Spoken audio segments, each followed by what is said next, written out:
আসসালামু আলাইকুম everyone, welcome back to my channel. আজকের এপিসোডে আপনাদের সাথে মাত্র একটা ডিম দিয়ে খুবই সফট আর স্পঞ্জি একটা চকলেট কেকের রেসিপি শেয়ার করব। এই রেসিপিটা আপনারা চাইলে বেন্টো কেক অথবা নর্মাল হাফ পাউন্ড কেকের বেস হিসেবে ইউজ করতে পারবেন। প্রথমে আমি একটা মিক্সিং বোলে একটা বড় সাইজের ডিমের সাদা অংশ নিয়ে নিয়েছি। ডিমটা অবশ্যই রুম টেম্পারেচারে থাকতে হবে।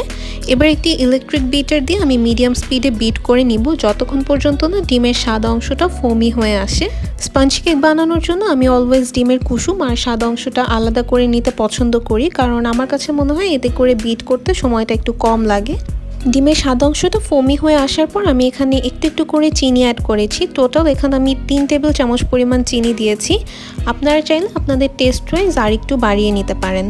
চিনিটা খুব ভালোভাবে বিট করে নিয়ে এখানে আমি ডিমের কুসুমটা অ্যাড করে দিয়েছি, সেই সাথে দিয়ে দিলাম 1/4 টিস্পুন ভ্যানিলা এসেন্স। আবারও খুব ভালোভাবে বিট করে নিয়েছি। এবার এখানে ড্রাই ইনগ্রিডিয়েন্টসগুলো অ্যাড করব। এর জন্য আরও একটা মিক্সিং বলে আমি 3 টেবিল চামচ পরিমাণ ময়দা, 1 টেবিল চামচ পরিমাণ কোকো পাউডার আর 1/4 টিস্পুন পরিমাণ বেকিং পাউডার খুব ভালোভাবে চেলে নিয়েছি। এবার এগুলোকে ভালোভাবে মিক্স করে নিচ্ছি।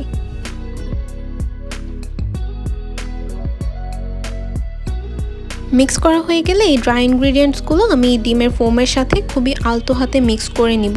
আর পুরোটা ড্রাই ইনগ্রিডিয়েন্টস একবারে অ্যাড করা যাবে না, একটু একটু করে অ্যাড করে একটি স্প্যাচুলার সাহায্যে ফোল্ড করে করে মিক্স করে নিতে হবে।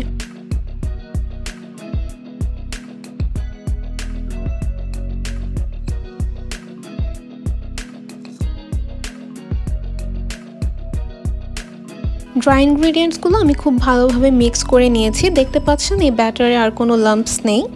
এবার এই ব্যাটারটিকে আমি একটি 4 ইঞ্চি গ্রিস করা টল মোল্ডে ঢেলে নিচ্ছি। মোল্ডটা একটু ট্যাপ করে নিয়ে একটি প্রিহিটেড ওভেনে আমি এই কেকটাকে 30 মিনিটসের জন্য বেক করে নিয়েছি 160 ডিগ্রি সেলসিয়াস টেম্পারেচারে। তো এই ছিল আমার আজকের ইজি একটা চকলেট স্পঞ্জ কেকের রেসিপি মাত্র একটা ডিম দিয়ে। আশা করছি আজকের রেসিপিটা আপনাদের ভালো লেগেছে। ভালো লাগলে আজকের ভিডিওটিতে লাইক, কমেন্ট অ্যান্ড শেয়ার করতে ভুলবেন না। আজকের রেসিপিটি দেখার জন্য আপনাদের সবাইকে অসংখ্য ধন্যবাদ।